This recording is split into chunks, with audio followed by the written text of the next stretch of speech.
Come on, apple tree, I need you to perform today. Why can't you just get out there?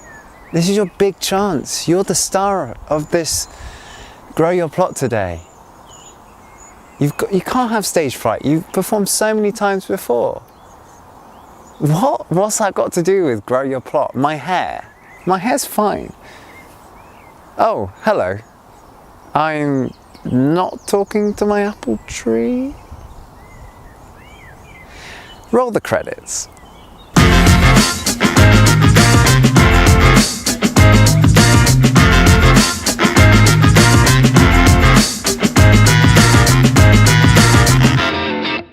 Very soon, the apples on this gigantic apple tree will be ready to pick, and this normally happens around October.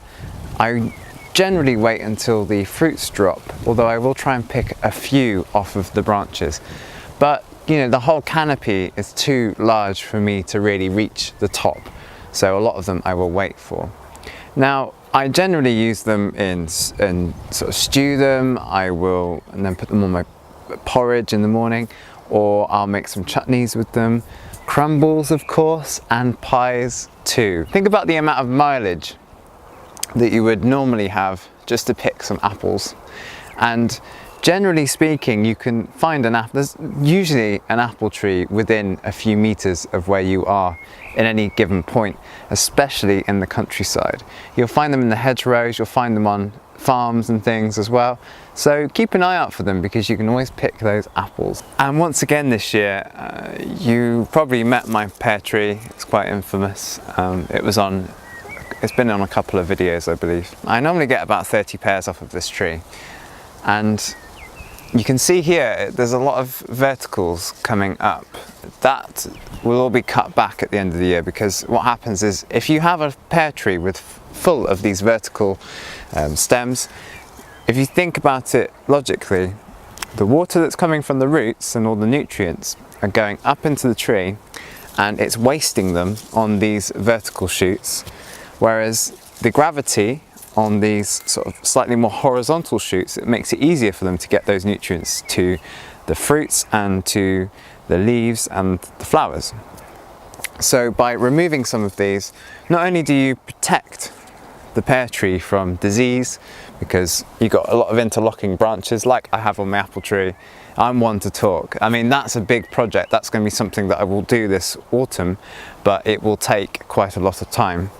But with the pear tree, as it's younger, you know, if any of those branches interlock, it starts getting very diseased. Here, one of my first plants I planted in this allotment about 4 years ago was a cranberry.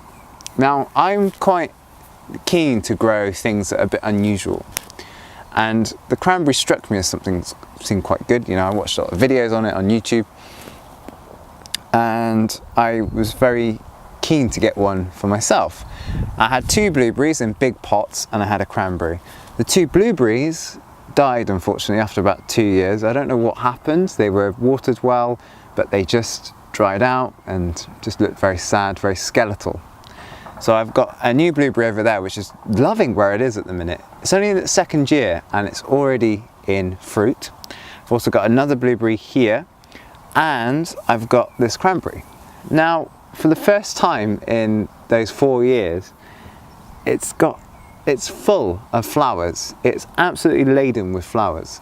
And I did see about 3 or 4 cranberries on it last year.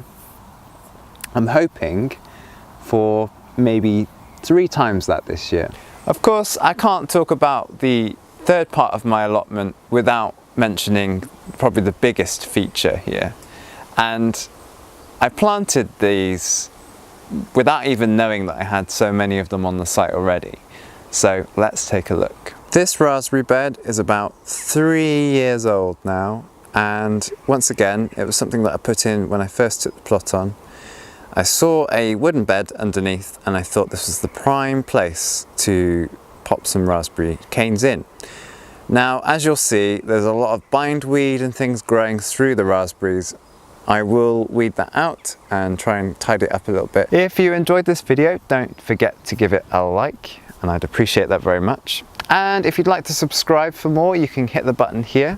Don't forget to hit the little alert down at the bottom when you hit subscribe, just to let you know that I am uploading videos as they come. I've heard from a few people that apparently videos aren't being seen on YouTube at the minute because they haven't hit that alarm. So if you do want to check out all the latest updates from this allotment, then please do that, because I would appreciate that very much.